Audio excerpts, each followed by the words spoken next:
photo en forêt peut parfois s'avérer difficile car il s'agit d'un environnement complexe. Lors de cette sortie, je vous montre les techniques et les méthodes que j'utilise pour simplifier les scènes.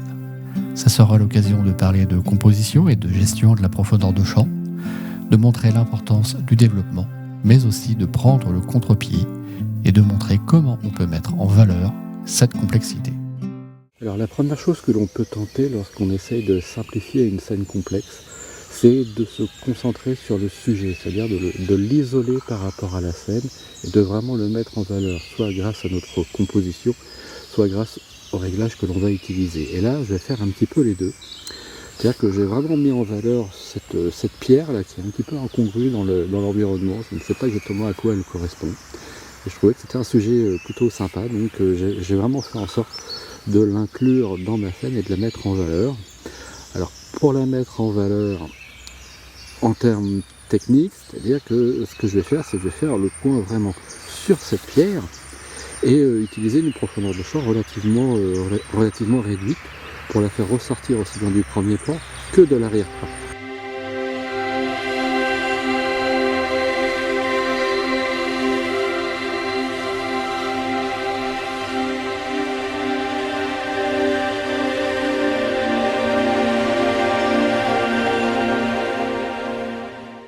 L'élément simplificateur par excellence lorsque l'on fait de la photo de forêt, c'est le brouillard. En effet, dans ces conditions, l'arrière-plan se fond dans l'atmosphère et ça a tendance à effacer un certain nombre de détails, à masquer un certain nombre de détails et à simplifier grandement la scène. Malheureusement, aujourd'hui, je n'ai pas du tout ces conditions-là, donc je vais devoir m'adapter. Alors une solution lorsque l'on veut simplifier des scènes complexes, c'est d'essayer d'avoir des compositions avec des lignes bien marquées. Et c'est ce que j'ai ici sur cette petite scène où j'ai ce chemin là assez marqué avec ces bordures là, pleines de mousse, et puis on a ces deux ensembles de troncs de part et d'autre de l'image qui viennent apporter une répétition. Ils se ressemblent beaucoup. Le fait que ces deux arbres là sur le côté droit soient répétitifs, ça va emmener le regard du spectateur à circuler à l'intérieur de l'image. La circulation de l'image se fera également par la forme de ce petit chemin.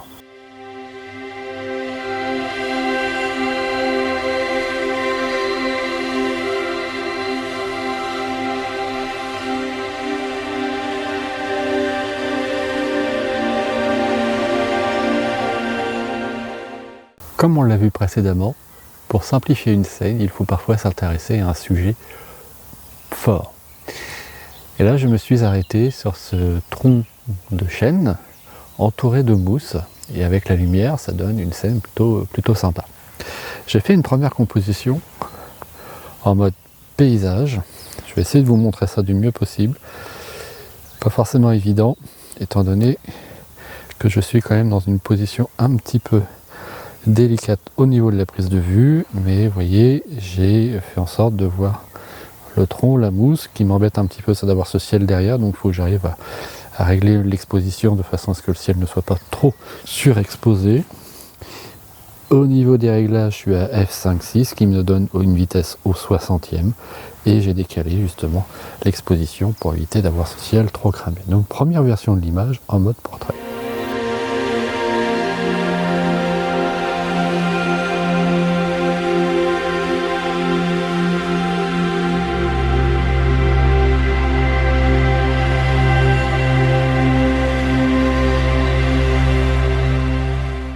Je me suis installé en mode paysage et j'ai cadré ma scène de manière très différente, comme je vous le montre actuellement sur la vidéo de l'écran. Sur cette version paysage, j'ai vraiment mis plus l'accent sur les éléments qui entourent ce chêne et la mousse qui est autour. J'ai inclus quelques troncs sur la partie droite de l'image et je trouve qu'avec cette racine et l'ensemble de la mousse, on a une bonne dynamique sur cette ligne diagonale qui traverse l'image. Je trouve ça plutôt intéressant en termes de composition. En ce qui concerne les réglages, on va être sur quelque chose d'un petit peu complexe, car j'ai une scène avec un fort contraste, j'ai un arrière-plan très lumineux et un premier plan plutôt sombre, donc j'ai opté pour un bracketing d'exposition et je verrai par la suite, au moment du développement, comment combiner les trois vues que je vais récupérer. Je vous montre le résultat.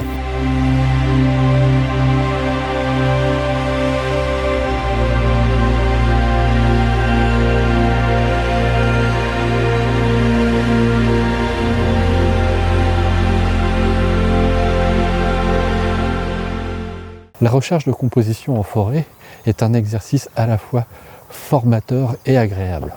Formateur dans le sens où ça nous oblige à regarder le paysage qui nous entoure de manière très détaillée, à vraiment prendre son temps lors de sa balade et à essayer d'extraire de ce chaos apparent une scène qui peut faire un sujet photographique. Et c'est là où le plaisir vient, c'est justement lorsque l'on trouve cette fameuse scène et ça rend la sortie beaucoup plus agréable. Trouver des compositions en forêt, donc, c'est un petit peu compliqué. Et c'est la raison pour laquelle je vous propose de vous joindre à moi lors d'un atelier qui aura lieu le 6 mai et dans lequel je vous emmènerai à la découverte de 2 lieux emblématiques de la forêt de Bretonne, la Martonne et la chapelle Saint-Maur.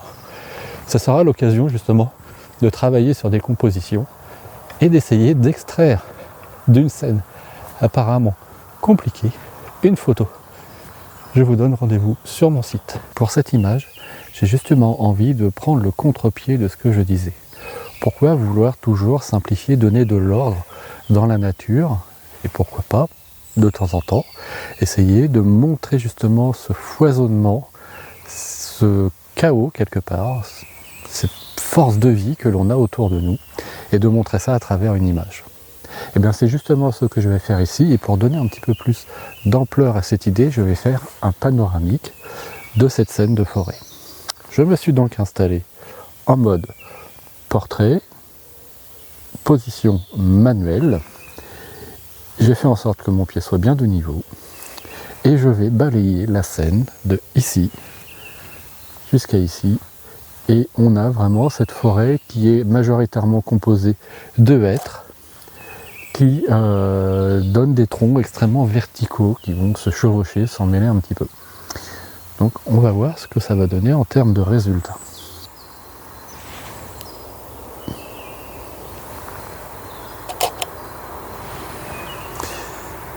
Je mets ma main sur la première image pour marquer le début de la séquence et on va enchaîner les prises de vue maintenant.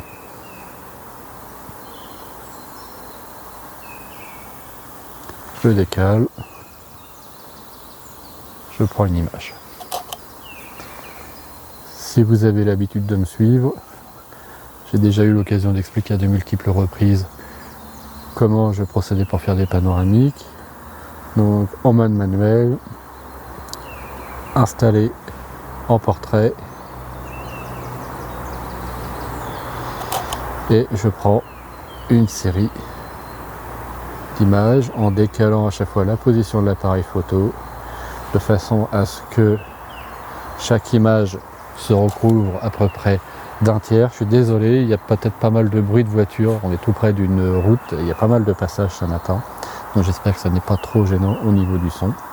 Donc je décale pour avoir 30% de l'image qui se recouvre à peu près, hein, et je multiplie comme ça les prises de vue.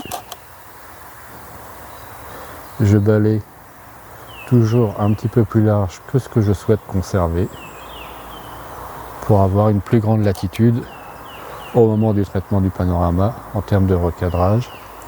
Le problème dans cette scène là, c'est que quand j'arrive dans cette zone de l'image, j'ai beaucoup plus de ciel qu'au début, donc ça me pose des petits problèmes d'exposition, mais je suis pas sûr d'aller jusque là. Allez, j'en fais quand même une dernière par sécurité. Et puis comme d'habitude, pour marquer la fin de ma série, j'en fais une photo avec ma main. Comme ça, au moment du développement, je saurai que la série de photos qui est comprise entre celle avec ma main et l'autre photo avec ma main sera mon panoramique, ce qui peut être utile notamment lorsqu'on fait plusieurs essais de panoramique les uns après les autres pour bien identifier les séries dans Lightroom. Je vous montre le résultat.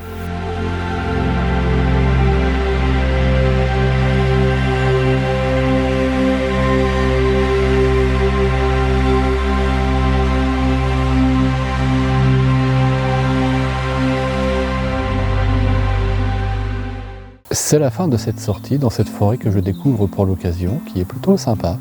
Le seul inconvénient, c'est la proximité de cette route plutôt passagère. J'espère que le bruit ne vous aura pas gêné.